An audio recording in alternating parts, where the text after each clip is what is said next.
Gagasi FM News. Umndeni wezelamane ezingu-7 zakwamagwaza ePhayipini ePietermaritzburg enkabeni ye-KZN uthi ngeke ubuyele endlini yawo ye-RDP ngoba ufuna yakhiwe kwenye indawo.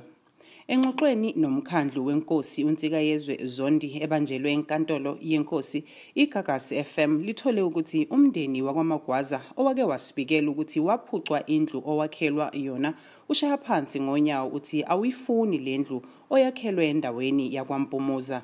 Sadumala amasizwa zithi ingane ayifuni ukuya lapha zona. Engaziyo mina ukuthi imini engangiwa ngubuka ngizamela ukuthi lezi ngane zakhelwe umxhaso.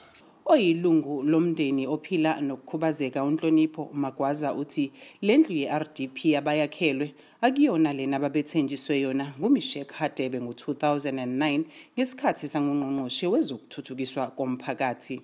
Umushade bahle ngokuthi uzokhela umxhaso wathi umuzi umushade uyafika futhi into bezithanayo yafunwa indawo yayidla ngicela ekhaya iseduze umushade wazidina kade sakhelwe sina la ekhaya mase kuqhamba sesizopresswa ngomxhaso.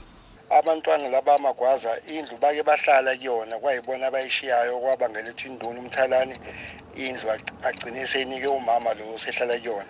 Osekucaca-ke manje ukuthi induna umthalane ayizange ukhiphe lomndeni kulendlu njengoba wawukade ushilo phambilini. Ezindabeni zeGagasi FM ngingoNompendulo Ngubane ebika esePietermaritzburg. Gagasi FM News.